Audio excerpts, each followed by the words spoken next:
제 친구 목사가 이 시골에서 목회를 하는데 자기는 교회 권사님 한 분이 제일 무섭대요. 권사님이 그냥 목사님 속마음을 다 꿰뚫어보고 계시는 것 같다는 거예요. 그래서 그 권사님만 보면 무섭다는 거예요.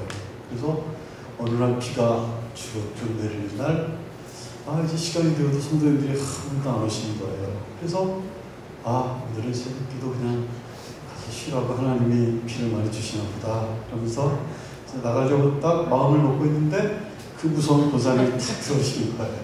그래서 할 수 없이 권사님하고 둘이 이제 예배를 드렸어요. 그리고 이제 예배를 짧게 드리고 이제 빨리 마쳐야지. 예배를 빨리 마쳤어요. 그리고 이제 권사님하고 두 분이서 열심히 기도를 하는데 권사님이 조금 일찍 일어서서 가시는 거예요. 그래서 권사님 봐주시는구나 나를. 그러면서 이제 그 목사가 벌떡 일어나서 집에 가려고 그러는데 권사님 문을 여시고 이거 무사 놓고 갔지? 그러면서 손을 찾으시는 거예요. 그래서 권사님이 이 게으른 목사의 마음을 어떻게 이렇게 잘하시나 그러면서 권사님이 제일 무섭다는 거예요. 저도 우리 교회 권사님들이 무섭습니다. 권사님들은 진심으로 기도할 때 참 주의 종이 얼마나 마음에 눈물을 흘리게 만드는지 모릅니다. 참 사람의 그 진실된 기도라고 하는 것은 아무리 악한 사람이어도 그 마음을 감동시키는 그러한 힘이 있는 것 같아요. 그래서 우리가 기도 안에서 하나가 될 때는 참으로 우리가 알지 못하는 크고 놀라운 하나님의 능력을 맛봅니다. 제가 하나님의 능력이라고 하는 단어를 듀나미스라고 이렇게 표현을 여러 번 하는데 다이너마이트라고 하는 그런 능력이 듀나미스에서 파생된 단어입니다. 그래서 이 기도하는 사람들 가운데 이 다이너마이트와 같은 그 큰 힘이 이렇게 나올 수가 있다는 거예요. 그러니까 우리가 기도가 없이 무슨 일을 덤비는 사람처럼 무서운 사람이 없어요. 그렇죠? 우리는 어떠한 작은 일을 할 때도 하나님 내가 하는 그러한 운동이 내가 하는 계획이 당신의 뜻에 합당한 것입니까? 라고 하면서 최종 결정을 하나님께 맡아야 됩니다. 그래야만이 사람이 마음으로 계획할지라도 그 걸음을 인도하시는 이는 여호와시니라 라고 우리가 고백을 할 수가 있어요. 그렇지 않고서는 하나님은 나와 상관이 없으신 하나님 이렇게 고백할 수밖에 없단 말이에요. 그래서 우리는 크고 작은 일을 할 때에도 항상 하나님의 손에 붙잡힌 받은 그러한 삶을 살아야 됩니다. 오늘 우리가 봉독한 말씀 가운데 보면은 나라의 아픔을 끌어안은 느헤미야라고 하는 한 인물을 하나님께서 보여주십니다. 이 느헤미야의 마음을 우리가 본받으면서 이제 우리의 신앙의 규감을 삼았으면 하는 바람입니다. 오늘날 우리가 살고 있는 현실에 대해서 정근모 장로님은 이렇게 말을 했습니다. 일제치하와 6.25를 겪으면서 세계 역사상 가장 어려운 20세기를 산 우리 민족이 또다시 위기에 직면해 있습니다. 그렇게 말했습니다. 출산율이 세계에서 제일 낮고 자살률과 이혼율이 제일 높고 정치에 대한 신뢰성이 제일 낮고 향락산업이 지구상에서 가장 발달한 나라가 대한민국입니다. 백성들은 큰 환난과 능욕을 받는 예루살렘의 모습을 오늘날 보는 것과 같다라고 이렇게 영적인 눈이 트인 그 장로님이 이렇게 고백을 했습니다. 바벨론의 멸망을 당한 이스라엘이 70년 만에 해방이 되었습니다. 학계와 스가랴를 중심으로 이제 집회가 중단된 하나님의 성전을 재건을 했습니다. 그런데 아직 예루살렘 성벽은 재건되지 못하고 무너지고 불에 탄 채로 방치되어 있었습니다. 이방인들이 약탈이 계속되고 성민은 보다 안전한 곳으로 이주하면서 예루살렘의 인구는 줄었습니다. 이러한 때 하나님께서 느헤미야를 준비하시고 무너진 성벽을 세우고 백성들에게 소망의 메시지를 전하게 합니다.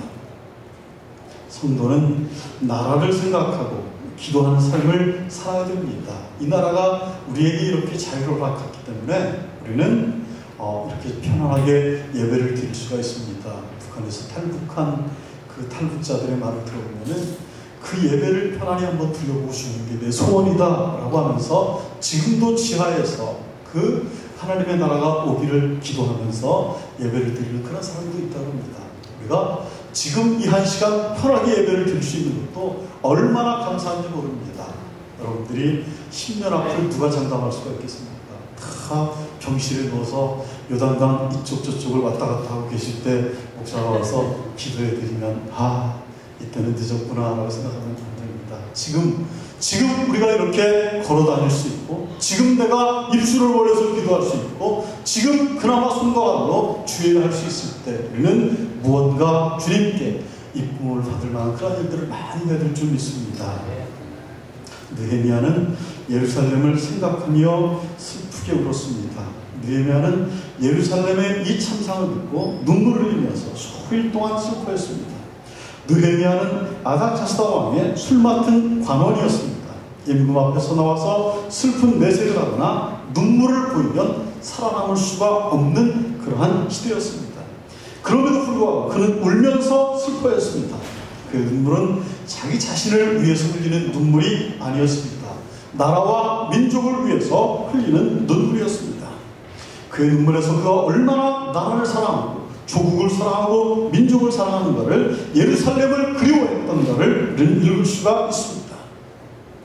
예루살렘을 그리워했다라고 하는 것은 하나님의 성이 회파되기 전에 그 안에 거하시는 하나님의 영광을 그리워하는 것입니다. 여러분, 우리가 이렇게 예배드릴 수 있는 처소만을 하나님께서 허락해 주신 것도 우리는 감사해야 됩니다. 우리는 성도 한 분 한 분 보내주시는 것을 우리가 정말 감사해야 됩니다. 저와 함께 섬에 있다가 인천에 개척을 한 목사님이 있어요. 2년이 지났는데, 3년도 아니고 2년이 지났는데 한 사람의 성도도 아직 오질 않아가지고 2년 동안을 부부가 계속 예배를 드리더라고 합니다.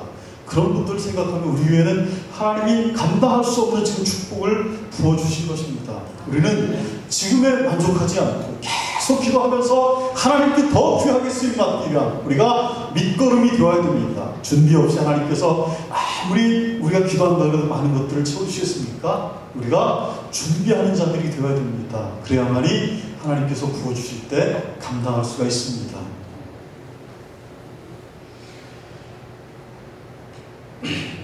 예레미야의 눈물은, 그 눈물은 예레미야가 내 백성의 파멸을 인해서 내 눈에 눈물이 시내처럼 흐르도다 라고 이렇게 예레미야가 기도했던 것처럼 느헤미야도 그렇게 하나님께 기도를 하고 있습니다. 주님께서 예루살렘을 보시며 예루살렘아 예루살렘아 탄식하시면서 흘렸던 눈물을 느헤미야도 흘리고 있는 것입니다. 나라를 사랑하는 성도라면 나 자신을 위한 눈물만이 아니라 이 보여지는 안타까운 현실 앞에서 눈물을 흘릴 줄 알아야 됩니다. 여러분, 우리 세성교회가 진정 풍성하길 원합니까? 우리 세성교회의 이 빈자리를 보면서 우리가 진정 눈물을 흘릴 줄 알아야 됩니다. 교회가 큰 계획을 가지고 하나님, 당신이 기뻐하는 일을 위해서 우리 교회가 이렇게 나가려고 하는데 하나님, 동역자들을 보내주시옵소서. 하나님, 꼭 필요한 자들로 함께하여 주시옵소서. 하나님이 왜 안 채워주시겠습니까?